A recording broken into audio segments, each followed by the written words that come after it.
All right, after years of disgruntlement, lawsuits, accusations of unequal pay, gender inequality, the men's and women's U.S. soccer teams have reached an historic deal with the United States Soccer Federation where equal pay for both teams. The ladies have been fighting for this and they have the bag secured. It's a huge, huge win for the ladies, historic for women's sports.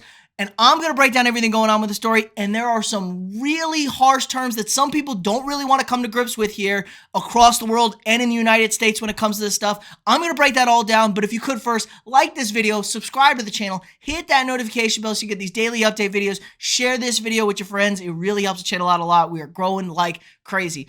All right, so after years of disagreement, allegations of unequal pay, gender inequality, we got lawsuits, we got payouts. The men's and women's teams have come to an agreement with a new CBA with the United States Soccer Federation through 2028, where both teams will be compensated the exact same for their pay. Currently, they have a pay-for-play model. You show up, you play a game, you get paid X amount. Now, this is a huge, huge win for the ladies because they are the far superior team to the men. Let's be honest here. The women have multiple World Cup wins. The men's, not so much. So they bust their ass out there. They're the better quality team. But there's a harsh reality that people don't want to recognize. Men's soccer makes more money. I'd love it for everybody to get paid $1 billion, but the reality is this is a business. This is not funded by the government. Maybe we should fund the government. We want to grow soccer in the United States. Maybe we should throw some money to the U.S. Soccer Federation to help grow the sport because I want to dominate the world in everything as an American, you know?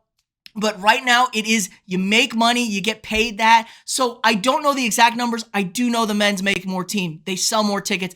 It's that. Now, the women are doing great. The women are growing. It's getting big, especially in the United States. They draw a good crowd. You know, I know, see International Women's Club's game, 90,000 people in Barcelona. Absolutely crazy numbers. So they're starting to get there. I think this is just an early jump. The men are going to take a little bit of a pay cut to help boost the women up. And if that's where we need to start to get things on this, and then we can generate the revenue through the women's game, I'm all for it.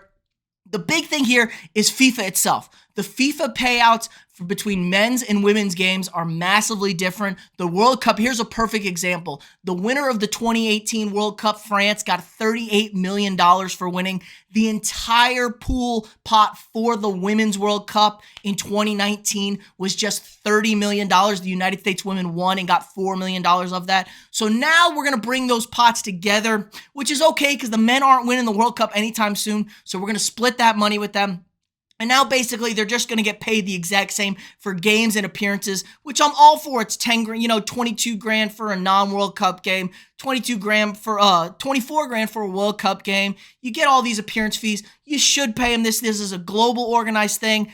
I have no problem with this. Makes perfect sense, especially since FIFA has a huge discrepancy. But let's be real here. It has to do with the amount of money generated. You cannot fathom the amount of money that the men's World Cup draws compared to the women's World Cup. It's not close. It's the most watched event in the world, the men's World Cup. Now, the women's World Cup does good. They make good money on this. But the biggest thing here, I think, that really is fair to the women, especially when it comes to playing in the United States, is the equal playing fields, the facilities and stuff like that. We could do the bare minimum for these ladies to get them, you know, we can play on better fields. We can play in bigger stadiums. We can take care of them. We are the United States. We are a massive first world rich country. We can afford these things. And like I said, I think it's good for the game of soccer in the United States to help grow them. They've earned it. They're the far superior team, but this is not the reality in the rest of the world. And we have to accept that. It's just, that's what it is. It's tough. It's a business, man.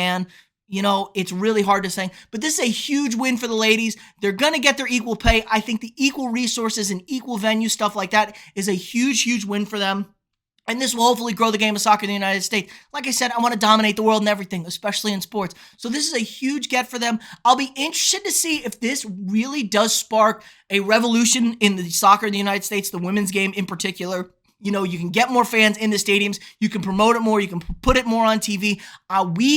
We should be investing in this sort of stuff as a country. Is the national team. It's the national team, but it's like, you know, it's a private business essentially, but it really shouldn't be. We're the national team. We should be getting funding, you know, equal funding for both these things. If we're really invested in it, I mean, don't you want to grow the global brand of the United States? Soccer's the global game. We should do it for that. Let me know what you guys think in the comments below. Again, like this video, subscribe to the channel, hit that notification bell, share this video with your friends, and I'll see y'all tomorrow.